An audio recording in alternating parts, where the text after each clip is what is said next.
Oi, gente, tudo bem? Boa tarde, bom dia, boa tarde, boa noite. Aqui é o professor Vinícius e hoje eu vou dar a vocês uma aula de linguagens, que é essa aula tão importante do Enem. De início, eu queria pedir desculpas a vocês pela ausência, né? Tanto de aula quanto de listas, porque essa semana eu estive sem, sem computador, então não tive como preparar as aulas e tudo mais. Mas já está tudo normalizado, vou preparar elas normalmente e logo quando possível eu vou preparar uma lista que vai abarcar todos os conteúdos que eu trabalhei desde o começo até agora, para vocês irem revisando com calma, sem pressa, gradativamente, ok? Então vamos para o que interessa. Hoje nosso plano de aula vai ser o seguinte: em gramática nós vamos trabalhar concordância, né? Em literatura nós vamos trabalhar o parnasianismo. Então, vamos começar com esse assuntinho chamado concordância, que vai ser verbal e nominal. Beleza? Então vamos lá. Concordância é o ato ou efeito de concordar. Na gramática, esse conceito ele é definido entre a conformidade entre diferentes partes do discurso ou diferentes pessoas. Essa conformidade ela pode se dar entre o conjunto número pessoa e o sujeito e o verbo, e esse tipo de concordância vai ser chamada de verbal, ou seja, quando envolver sujeito, verbo, número e pessoa, e ou entre diversos termos da oração que não envolvam verbos ou sujeitos. Aqui a gente vai ter concordância entre adjetivos, advérbios, numerais, substantivos no geral, certo? Então vamos lá. Concordância verbal, ela tem como regra geral que o verbo ficará de acordo com o sujeito em pessoa e número. Essa é a regra geral, é a regra que a gente vai usar, que a gente vai ter na cabeça sempre quando a gente for analisar um caso de concordância verbal. No entanto, a gente vai ter alguns casos especiais. O primeiro caso vai ser a concordância com verbos impessoais. Aqui a gente vai ver que o verbo ele sempre ficará de acordo com a terceira pessoa do singular, uma vez que não existe um sujeito. Por exemplo, havia pessoas, faz 2 dias, já amanheceu. Aqui eu chamo atenção para vocês para alguns casos especiais, alguns casos especiais de verbos. A gente tem aqui o verbo haver, no sentido de existir, que vai acabar denotando, que vai acabar sendo impessoal. Outro caso também que vai ser idêntico vai ser o verbo fazer, no sentido de tempo, ou seja, faz 2 dias, faz 2 anos, faz 3 meses. Então, quando a gente tem um verbo fazer no sentido de tempo, a gente também vai ter um verbo impessoal e também verbos que são em si já intransitivos, né? Então aqui choveu, amanheceu, anoiteceu, entardeceu são verbos que não necessitam de um verbo transitivo não necessitam, desculpa, de um objeto, de um sujeito. Ele já pode existir por si só, certo? Outro elemento, outro caso também muito importante vai ser a concordância com o elemento apassivador se. Aqui o verbo ele vai criar uma concordância com o objeto direto, que exerce a função de sujeito paciente. Aqui ele pode aparecer no singular ou no plural, ou seja, vendem-se casas. Aqui vamos analisar essa frase. Vendem-se casas. Aqui o verbo vender, ele vai ser um verbo objeto, ele vai ser um verbo transitivo direto e ele vai determinar um elemento apassivador se. E depois do elemento apassivador nós teremos um sujeito paciente que vai ser casas. Então aqui o casas ele vai determinar a concordância no plural do verbo vender, certo? Vamos ir pro outro caso. Concordância verbal com a partícula de indeterminação se. É, é, O verbo sempre vai concordar com a terceira pessoa do singular quando a frase for formada por verbos intransitivos ou por verbos transitivos indiretos.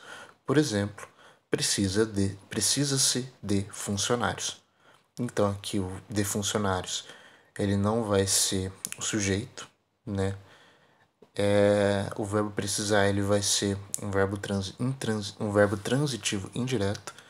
E o verbo transitivo indireto, ele vai acabar determinando, né, uma partícula de indeterminação.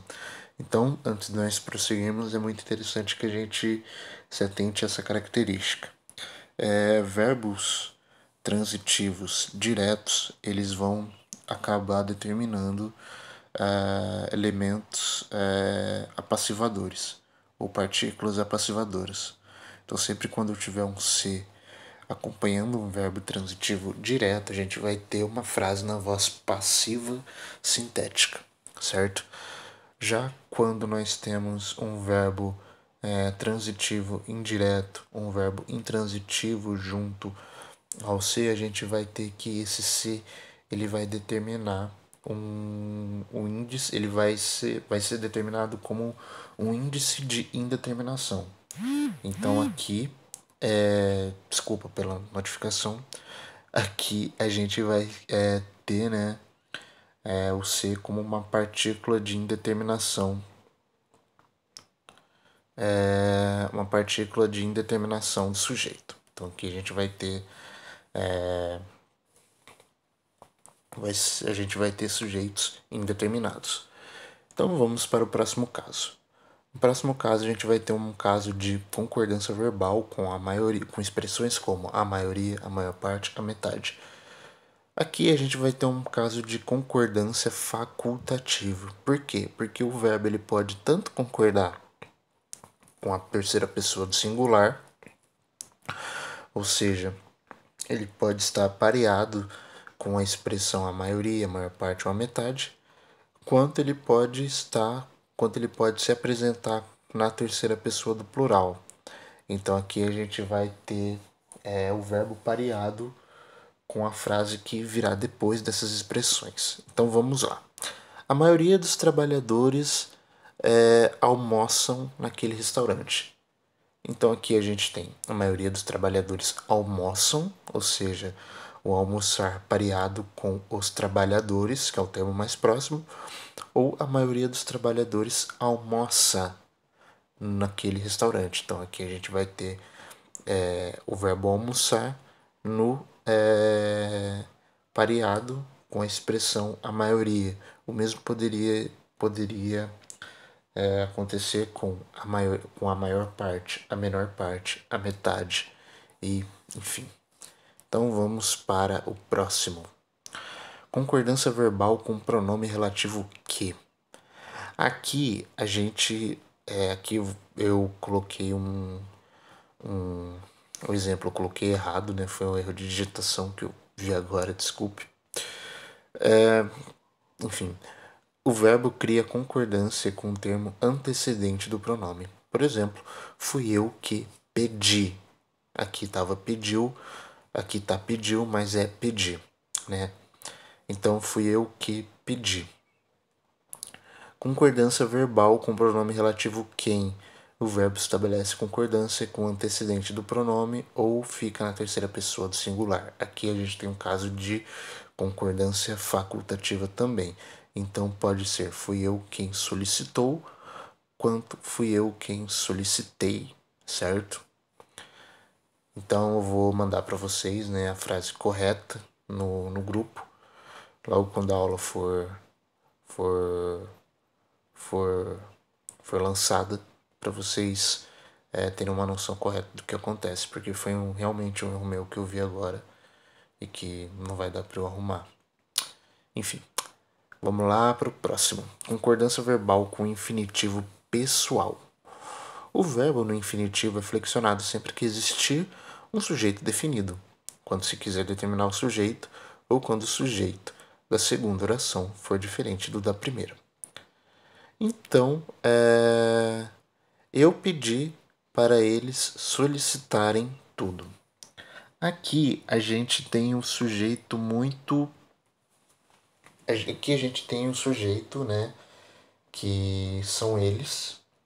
E eu usei o verbo como uma forma de determinar o sujeito. Então aqui fui eu que pedi para eles solicitarem tudo. Então eu poderia. Vamos pensar em outra coisa. Eles, para ficar mais claro aqui do que esse exemplo, eles e Marcos fizeram muitas coisas ruins. Então aqui eles e Marcos fizeram muitas coisas ruins. Então aqui eu tenho uma. Aqui eu tenho um verbo que está concordando, que pode estar concordando tanto com eles quanto com o conjunto eles mais Marcos. Mas aí eu posso reescrever da seguinte maneira: eles e Marcos fez coisas ruins. Então aqui eu tenho o verbo fazer concordando com Marcos, que é a parte mais próxima do discurso, né? Outra coisa também, eu e eles fomos à festa ontem. Então aqui eu estou me incluindo no discurso. Fomos, eu e eles foram à festa ontem. Então aqui eu estou me colocando fora do discurso. Isso é muito importante. Isso é muito importante, inclusive em literatura, porque tem muitos autores que se utilizam desse artifício para dar um rumo para o discurso. E quando nós observamos essa sutileza em provas, em textos, nós conseguimos interpretar corretamente o que está acontecendo. Outro fato também é concordância verbal com infinitivo impessoal.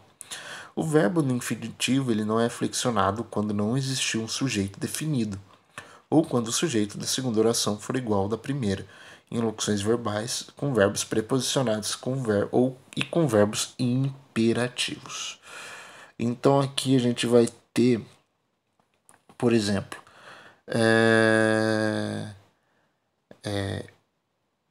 as mães conseguiram entender tudo, né? Então aqui eu tenho, na verdade, aqui eu tenho as mães, né? Que são o sujeito, ele ele é ele é o sujeito tanto da primeira quanto da segunda oração. E então a gente vai ter, né, nas locuções verbais, como a gente tem essas duas orações com uma locução verbal, né, a gente vai ter que o primeiro verbo ele vai ser pareado com o sujeito, mas o segundo ele vai acabar não sendo flexionado. Outra coisa também, as filhas foram obrigadas, na verdade, as filhas foram obrigadas a entender o seu pai. Então aqui as filhas foram obrigadas, né? Então aqui a gente tem a primeira oração, a entender o seu pai. Então aqui a gente tem a segunda oração. Então aqui a gente tem as filhas como sujeito, tanto da primeira quanto da segunda oração. E com isso a gente vai ter a segunda oração como estando não flexionada, certo? Não sei se ficou muito claro, ficou muito claro para entender essa parte. Eu estou aberto, lembrando aqui que eu estou aberto sempre à tirada de dúvidas, a explicações mais detalhadas no privado ou nos grupos de monitoria. Aqui também a gente vai ter a concordância verbal com o verbo ser. Então aqui o verbo ele cria uma concordância com o predicativo do sujeito, podendo ficar no singular ou no plural. Então o predicativo do sujeito ele vai ser geralmente o verbo que vai vir a partir, ele vai ser como um verbo que vai definir o sujeito da próxima oração. Então, por exemplo, quem é você? Certo? Então, quem é você? Você vai ser o sujeito da resposta que você vai me dar. Então o verbo ser ele vai concordar com o predicativo do sujeito. A mesma coisa vai ser aqui. Quem são vocês, né? O que é o que é isso, né? E assim por aí vai. E como último caso de concordância verbal, a gente tem a concordância verbal com um dos que. Aqui a gente vai ter o verbo sempre concordante com a terceira pessoa do plural. Por quê? Porque ele vai concordar com com a expressão plural. Por exemplo, um dos que fizeram, né? Todos fizeram, ele é um deles. Então o verbo ele vai concordar com com a palavra do plural, né? E não com o numeral, não é um dos que fez. Porque não foi só ele que fez, foram todos que fizeram. Então, um dos que fizeram, né? Um dos que amaram, né? Um dos que faltaram. Então, sempre o verbo ele vai concordar com a expressão do plural para indicar uma ação em conjunto, certo? Então, vamos lá para a concordância nominal. Concordância nominal ela é uma concordância dada em gênero e número entre os diversos nomes da oração, por isso chamada nominal, ocorrendo principalmente entre o artigo, o substantivo e o adjetivo. Concordância nominal com pronomes pessoais. Aqui ele vai constituir concordância em gênero e número com pronomes pessoais. Por exemplo, ela é muito brincalhona. Então aqui eu tenho uma flexão da palavra, do adjetivo brincalhão, é uma flexão em gênero para o feminino. Por exemplo, outro exemplo, eles são brincalhões. Então aqui eu vou ter uma flexão em número. Elas são brincalhonas. Eu vou ter uma flexão em gênero e número. Então aqui a gente não vai mais ter uma flexão do verbo. Aqui a gente vai ter uma flexão do nome. É muito importante a gente entender isso. Outro caso também, concordância nominal com vários substantivos. Aqui o adjetivo constitui concordância em gênero e número com o substantivo que está mais próximo. Ele também pode estabelecer uma concordância de forma masculino plural. Então aqui a gente vai ter uma concordância facultativa. Por exemplo, o caderno e a caneta foram emprestadas, né? Então, não, o caderno e a caneta foi emprestada ou o caderno e a caneta foram emprestados. Então, por que há essa flexão facultativa? Porque eu posso concordar tanto com caneta, que é a palavra mais próxima, quanto com caderno e caneta, que é o conjunto, que é o todo. Quando nós temos quando nós temos um conjunto, ele via de regra vai se dar no masculino. Ele só vai se dar no feminino quando todos os componentes do conjunto, na verdade, forem femininos. Então, por exemplo, lapiseira e caneta emprestada, lapiseira e caneta emprestadas, certo? Concordância nominal com adjetivos. Aqui, quando existem dois ou mais adjetivos, né? Acabei colocando errado aqui. No singular, o substantivo continua no singular se existe um artigo no meio dos adjetivos, né? Então, por exemplo, os alunos antipáticos, os alunos antipático e simpático, né? Então aqui a gente tem um, um, um, um, um artigo, né, que acaba sendo, né, um artigo que acaba denotando esse conjunto, né? Então aqui nós temos os alunos antipático e simpático. Então aqui a gente tem um conjunto de de dois componentes, né? Agora, se eu não tivesse, mas só que aí esse simpático e antipático ele poderia estar tanto no plural quanto no singular. Quando é que ele vai estar necessariamente no singular? Quando eu tiver um artigo que vai denotar necessariamente, é, quando vai denotar necessariamente uma, uma determinação. Então, por exemplo, o aluno antipático e o aluno simpático, certo? Então vamos lá. Gente, pera. Nesse caso aqui eu dei uma confusão aqui que eu acabei de ver nas minhas anotações. Desculpa, mil perdões. Aqui está certo. Os alunos antipático e simpático. Aqui os adjetivos eles estão no singular, por quê? Porque aqui eu tenho o artigo os, né? Que acaba denotando um conjunto de dois componentes. Se eu não tivesse esse artigo, se tivessem alunos, esses dois adjetivos estariam no plural. Por exemplo, alunos simpáticos e antipáticos. Então, desculpa, eu acabei fazendo uma confusão aqui.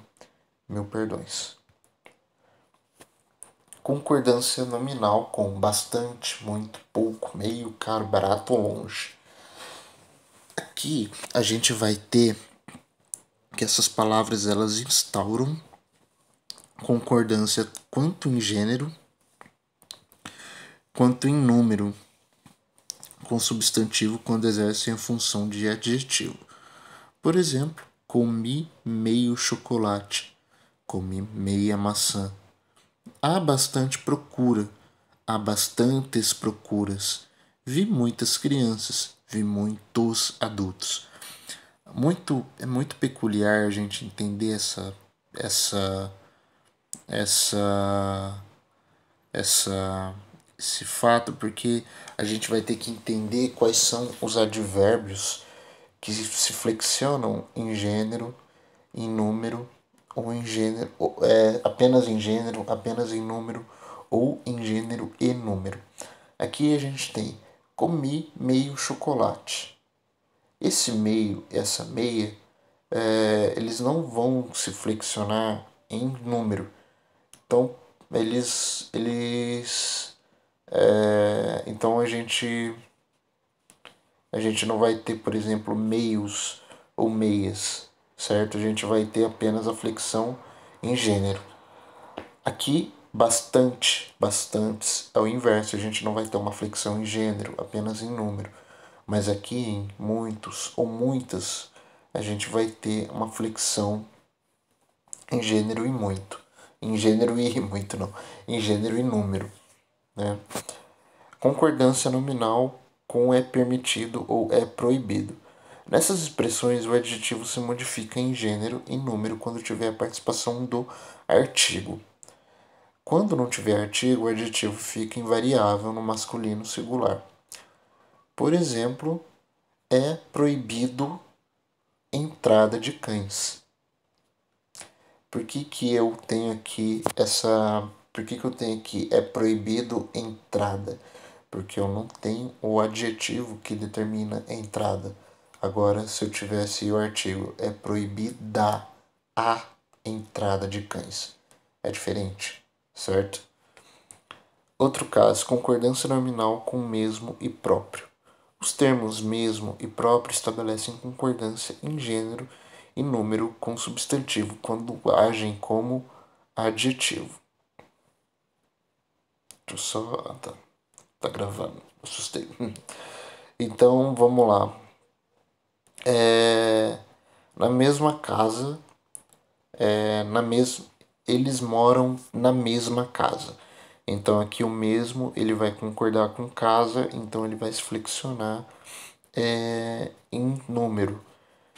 Eles ganharam os mesmos prêmios.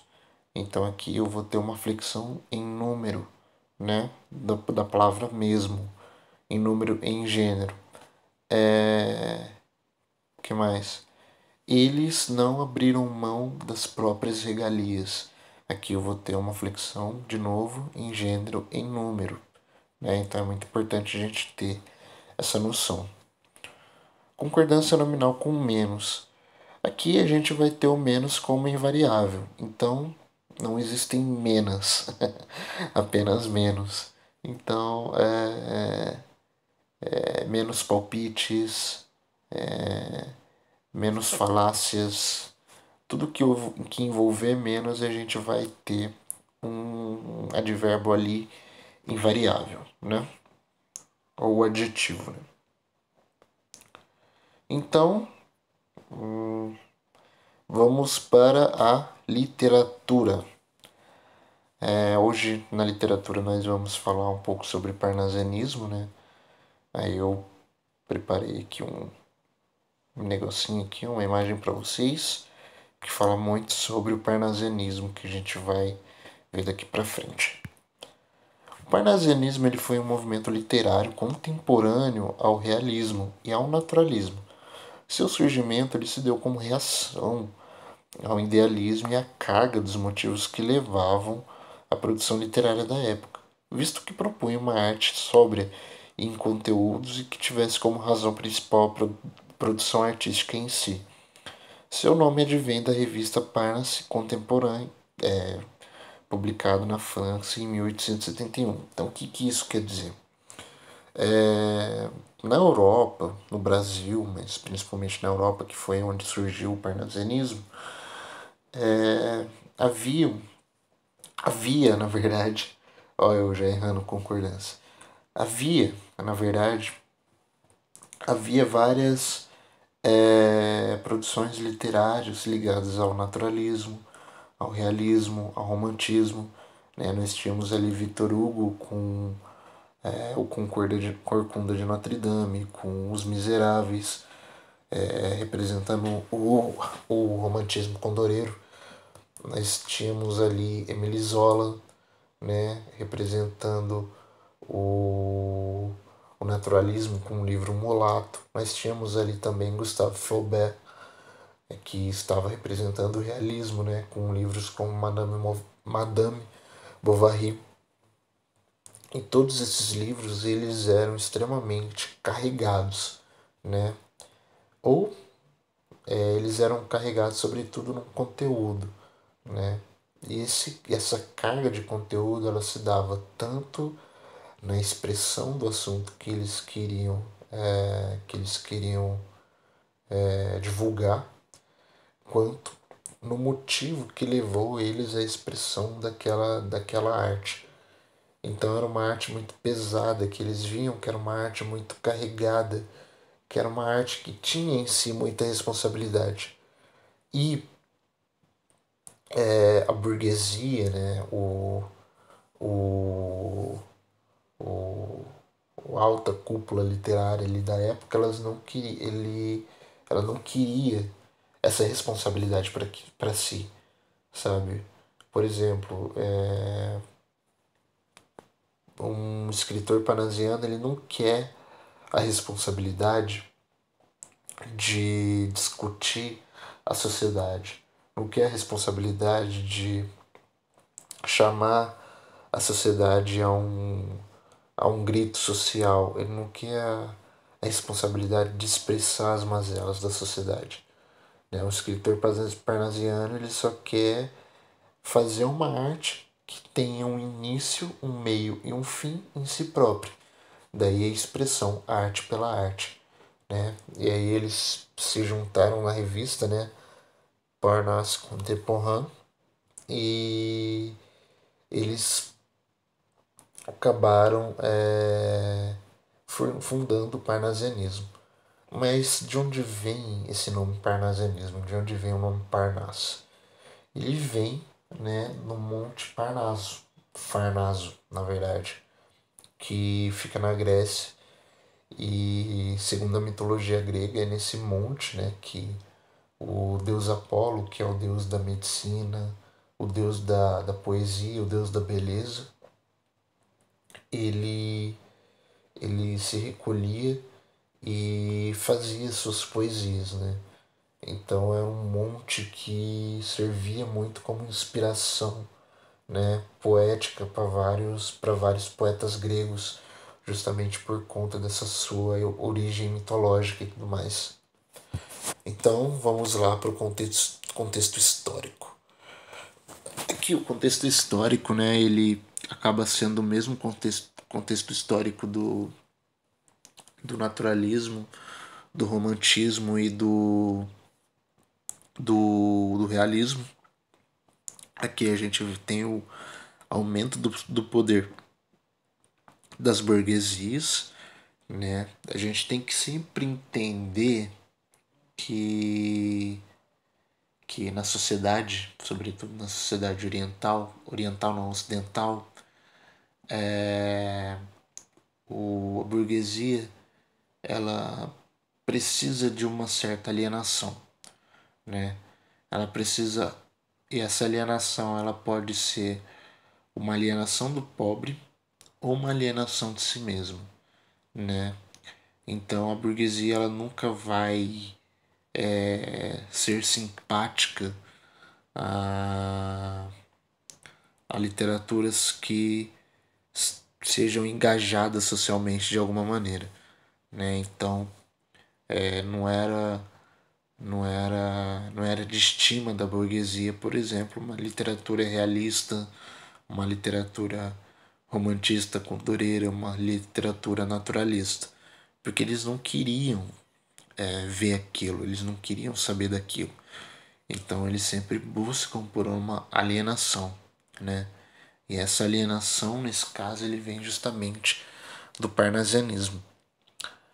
Aqui também a gente vai ter transformações sociais e geopolíticas, né? Que vão acabar aprofundando, né? Vão acabar aumentando esse gap entre ricos e pobres, né? E isso também vai ser muito marcante, vai ser muito importante também para esse processo de alienação da burguesia. Também a gente vai ter a decadência do romantismo, né?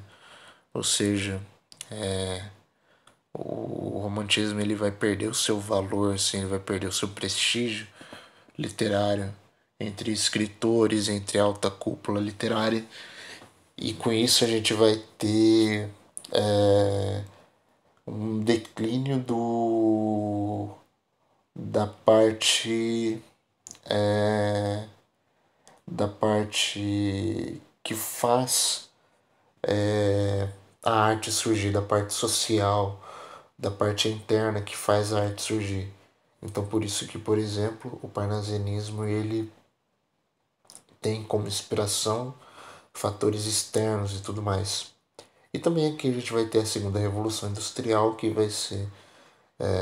vai também fortalecer muito a burguesia, né? Então vamos lá. Então vamos lá para a principal característica.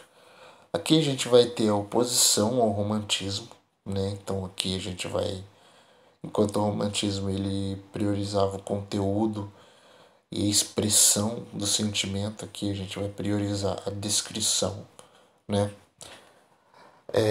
A gente vai ter também o objetivismo e o racionalismo, né? Mas em vez desse objetivismo e esse racionalismo ele está voltado para análise, ele vai estar voltado para descrição. Então é como se eu levasse essa frieza objetiva racional a um último estágio, né? A gente vai ter o cientificismo e o positivismo, então aqui a gente vai ter o uso de vocabulário científico, o, o uso de um vocabulário até mesmo positivista, né, pro fazer poético parnasiano. Também a gente vai ter a valorização da cultura clássica. Isso também vai ser meio que um resgate do arcadismo, né? Porque aqui a gente vai ter o resgate de elementos que estavam presentes ali na mitologia greco-romana, que era expressa pelo arcadismo. A gente vai ter o rigor estético e o culto à forma poética. Então, por exemplo, todos os poemas parnasianos estarão terão uma métrica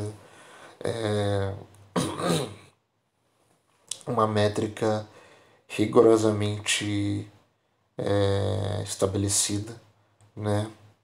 A gente vai ter também a linguagem clássica, refinada e rebuscada, né? A descrição detalhada de cenas e objetos, a poesia lógica e complexa. Então aqui a gente não vai ter elementos ilógicos, aqui a gente não vai ter figuras de linguagem ligadas a conteúdo, aqui a gente vai ter o abuso de figuras de linguagens estruturais, mas figuras de linguagens de ideia que expressem um conflito de ideias ou de conteúdos vão ser totalmente rechaçados. E aqui a gente vai ter também pessoalidade. E como principais autores nós temos aqui Alberto de Oliveira, que na verdade era um pseudônimo, né? Muito, muito, muito importante deixar claro isso. O Raimundo Correia, né? E o Olavo Bilac, que é o maior nome do parnasianismo e que hoje é conhecido por várias pessoas, né? Até por quem não entende muito de literatura, sabe e conhece um pouco de Olavo Bilac. E é isso. Muito obrigado pela atenção de vocês. Mais uma vez, perdão aí pelas faltas, perdão pela ausência. E logo mais estarei postando, né? Uma lista, estarei postando gradativamente, na verdade, listas que retomem o conteúdo passado anteriormente.